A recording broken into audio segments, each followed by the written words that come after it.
Hi hello everyone. Welcome to Yog stock. అందరూ బాగున్నారు కదా? అదే నిన్న నేను ఒక వీడియో పెట్టాను చూసారా, బ్రిటిష్ వాళ్ళు మన ఇల్లీగల్ ఇమిగ్రెంట్స్ మీద యాక్ట్ చేస్తున్నారు, దాని గురించి డీటెయిల్స్ చెప్తాను. సో బేసిక్గా మన మీడియా అత్యుత్సాహం ఈ ఇక్కడ ఆ రిలీజ్ అయిన ఫొటోస్ వీడియోస్ పట్టుకొని ఏదో జరిగిపోతుంది యునైటెడ్ కింగ్డమ్లో, బ్రిటన్ కూడా సేమ్ యుఎస్ లాగానే ఫాలో అవుతుంది అని చెప్పి పెద్ద పెద్ద వీడియోస్ పెట్టారండి. బేసిక్గా యాక్చువల్గా ఏం జరిగింది అంటే, ఇక్కడ రెండు పార్టీస్ ఉంటాయి, లేబర్ పార్టీ, కన్జర్వేటివ్ పార్టీ అని. సో కన్జర్వేటివ్ పార్టీ అంటే ఇంతకుముందు మన రిషి సునాక్ ప్రైమ్ మినిస్టర్గా ఉన్నప్పుడు పార్టీ అనమాట. సో అప్పుడు ఇల్లీగల్ ఇమిగ్రెంట్స్ అందరినీ రవాండా అనే ఒక ఏరియాకి పంపించేసేయాలి అని చెప్పేసి వాళ్ళ కోసం ఫ్లైట్లు గీట్లు అన్ని సిద్ధం చేసి ప్లాన్ చేశాడు. నేను ఆల్రెడీ చెప్పాను ఇంతకుముందు వీడియోలో. బట్ అన్ఫార్చునేట్లీ ఆ ప్లాన్ ఎగ్జిక్యూట్ చేసే టైంకే ఆయన గవర్నమెంట్ అయిపోయింది వాళ్ళ టర్మ్. నెక్స్ట్ టర్మ్లో లేబర్ వచ్చి రాగానే ఆ ప్లాన్ని క్యాన్సిల్ చేస్తారు.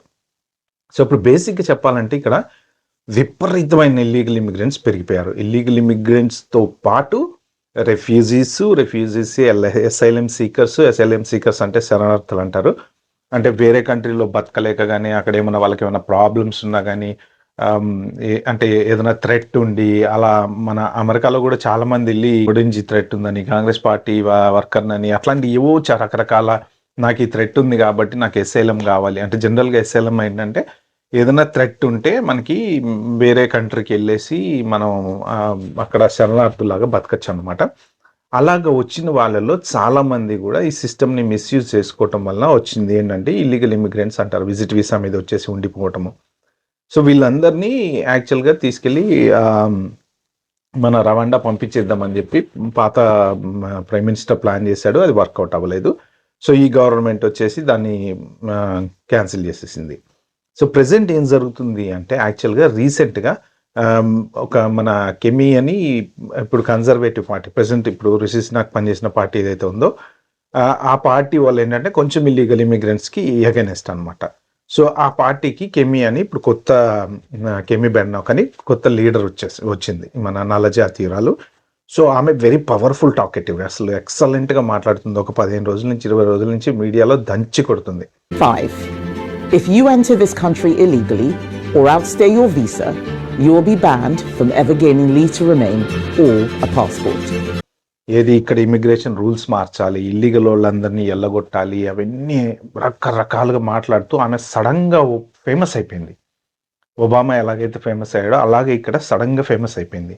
దాంతో ఏమైందంటే, ఇప్పుడు కీర్ స్టామర్ వచ్చిన దగ్గర నుంచి ప్రైమ్ మినిస్టర్గా బేసిక్గా కంట్రీ గ్రోత్ అయితే ఏమీ లేదు, జాబ్స్ లేవు. తర్వాత ఈ కొత్తగా ఫార్ రైట్ వింగ్స్ అని ఎవరో ఉంటుంటారు కదా, మన వాళ్ళు స్టార్ట్ అయ్యారు, వేరే వాళ్ళు వచ్చి మన జాబులు తీసుకున్నారని సేమ్ అమెరికాలో జరిగేదే ఇక్కడ కూడా జరుగుతుంది. ఇప్పుడు అందరు రోడ్ల మీదకి వచ్చి గొంతెత్తుతున్నారు.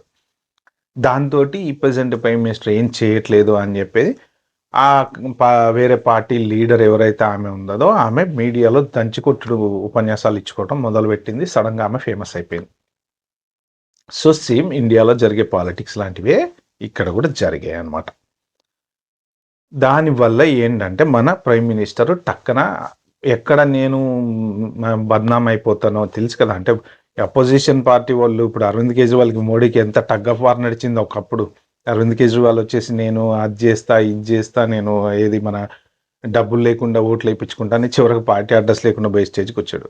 కానీ ఒకప్పుడు మాత్రం ఒక రేంజ్లో చుక్కలు చూపించాడు మన పార్టీకి. అలాగే ఒక ఈమె కొత్తగా జస్ట్ రీసెంట్గా టేక్ ఓవర్ చేసుకుని సడన్గా హైప్ క్రియేట్ చేసుకుంది. దాంతో ఏమైందంటే, ఇప్పుడు వీళ్ళు ప్రెసెంట్ గవర్నమెంట్ వాళ్ళు అమ్మో మన పరువు పోతుందేమో, మన మాట పోతుందేమో అన్నట్టు మొన్న ఆయన ట్విట్టర్లో ఒక మెసేజ్ పెట్టాడు, మేము ఇల్లీగల్ ఇమిగ్రెంట్స్కి అగైనెస్ట్ యాక్ట్ చేస్తామని. మరి వాళ్ళు వచ్చి కూడా చాలా రోజులు దగ్గర 6 నెలలు 7 నెలలు పైన అవుతుంది, ఇప్పటి నుంచి లేదు, సడన్గా ఇప్పటికిప్పుడు వచ్చిందనమాట. ప్లస్ ఇప్పుడు కొన్ని ఫోటోలు వీడియోలు రిలీజ్ చేశారు. ఆ ఫోటోలు వీడియోలు తీసుకొని మనోళ్ళంతా అసలు బ్రిటన్లో ఏదో జరిగిపోతుంది, ఇండియన్ రెస్టారెంట్లలో పట్టుకుంటున్నారంట, కార్ వాష్లో పట్టుకుంటున్నారంట. యాక్చువల్గా హోమ్ ఆఫీస్ వాళ్ళు చెప్పింది ఏంటి అంటే, ఎప్పుడు ఎవరైతే ఇప్పుడు ఈ ఫ్లైట్లో వెళ్ళిన వాళ్ళు వీళ్ళంతా ఎవరంటే ఒక 50 members Albanian residents.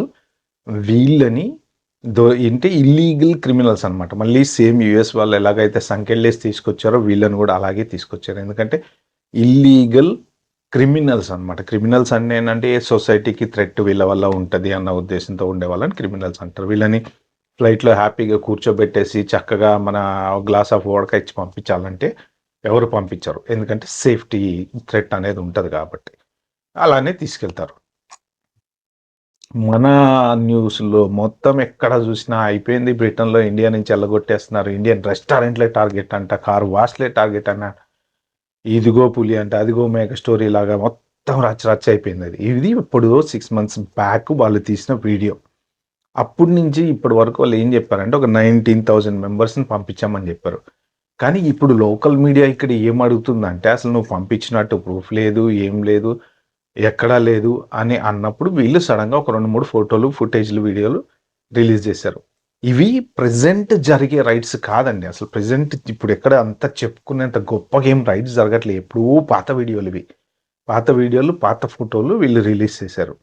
So present యాక్చువల్గా ఉన్నారు, బీభత్సంగా ఉన్నారు దాని మీద. అంటే ఇప్పుడు వీళ్ళకి ఒత్తిడి బాగా అటుపక్క నుంచి ఇటుపక్క నుంచి వస్తుంది. ఓ పక్కన అపోజిషన్ లీడర్ సడన్గా ఆమె లేస్తుంది, ఆమె రూల్స్ అన్ని మార్చాలంటుంది, పిఆర్ ఇవ్వద్దంటుంది, లేకపోతే పాస్పోర్ట్ ఇవ్వద్దంటుంది, ఇల్లీగల్ నిలగొట్టాలంటుంది. సడన్గా అపోజిషన్ పార్టీ బాగా పికప్ అవుతుంది. కానీ వాళ్ళు మళ్ళీ పవర్లోకి రావాలంటే ఇంకో 4 ఏళ్ళు పడుతుంది. పెద్ద ఇది కాదు కానీ, బట్ ప్రభుత్వాలు ఎప్పుడైనా కూలిపోవచ్చు, ఎప్పుడైనా మారచ్చు, మనం చెప్పలేం కదా. సో ఆ పాలిటిక్స్ అనమాట, ఆ రాజకీయాల్లో ఇంకా మనోడు ఏం చేయకపోతే తప్పదు, ఇంకా ప్రెషర్ బిల్డప్ అవుతుంది. అండ్ ఆల్సో రీసెంట్గా అమెరికా కూడా వాళ్ళు ఏం చెప్పారు, మాకు ఒక 20 years తర్వాత యూకేనే పెద్ద థ్రెట్ అని చెప్పారు. ఇదా? I don't think he was entirely joking. Is it an impossibility that 20 years from now it will be the UK, not China or Russia, that will emerge as the greatest strategic threat to the USA? అసలు నిజంగా పరువు పోయే విషయం. British Ravi అస్తమించని British సామ్రాజ్యానికి ఇది చాలా పెద్ద కోలుకోలేని దెబ్బ అనమాట. అంత మాట అమెరికా అన్నది అంటే వాళ్ళు పబ్లిక్గా చెప్పారు. అంత మాట అమెరికా అన్నది అంటే అది చాలా అంటే సీరియస్ తీసుకోవాల్సిన విషయం. సో అందుకని చెప్పి ఇప్పుడు వీళ్ళకి ఇక్కడ కొంచెం సరే ఏదో చేద్దాం, మనం జనాలు కలగపుతాం అన్నట్టు మొదలుపెట్టారు. అది యాక్చువల్గా స్టోరీ అనమాట. రాజకీయంలోంచి పుట్టినటువంటి వీడియో కానీ ఫోటో కానీ అది. బట్ యాక్ట్ చేయాలి అంటే నిజంగా ఇల్లీగల్ని క్రాక్ చేయాలి అని కనుక వీళ్ళు కనుక దిగితే మాత్రం ఇండియాకి మాత్రం పుట్టలు ఇంకా అమెరికా నుంచి ఒక 4-5 విమానాలు వస్తాయేమో, ఇంగ్లాండ్ నుంచి మాత్రం లిటరల్లీ మీరు రాసి పెట్టుకోండి కనీసం ఒక 500-600 విమానాలు వస్తాయి. అంతమంది ఉన్నారు ఇక్కడ మన వాళ్ళు. ఇక్కడ గుజరాతీ ఫ్యామిలీస్ ఉన్నాయి, తమిళ్ ఫ్యామిలీస్ ఉన్నాయి, నార్త్ ఇండియన్ ఫ్యామిలీస్ ఉన్నాయి, పంజాబీ ఫ్యామిలీస్ ఉన్నాయి. సో ఎన్నో ఫ్యామిలీస్ ఇక్కడికి వచ్చి సెటిల్ అయిపోయినాయి. కాబట్టి వీళ్ళందరూ ఏంటంటే కొంతమందిని డొమెస్టిక్ వర్కర్స్, ఎంప్లాయీస్ వీసా మీద, లేకపోతే ఇంకోటి షాప్ కీపర్ వీసా మీద, లేకపోతే అసిస్టెంట్, ఏవో రకరకాలు ఉంటాయండి వీసాలు, బోల్డ్ రకాల వీసాలు ఉంటాయి.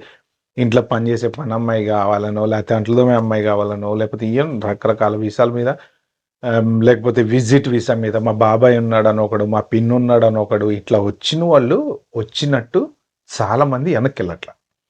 సో ఎందుకంటే డేటా ట్రాకింగ్ అనేది వీళ్ళ దగ్గర ఉన్నా కానీ ఏంటంటే అంత పెద్ద చూసి చూడనట్టు వీళ్ళు పోతున్నారు ప్రస్తుతానికి.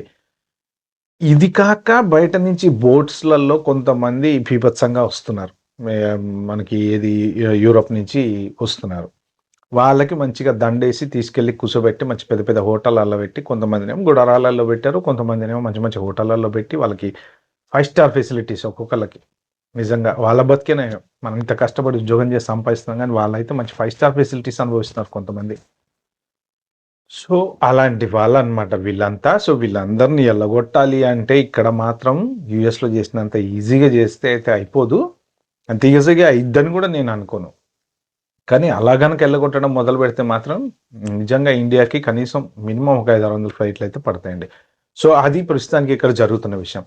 Okay, thank you. Please share, like, subscribe to my channel.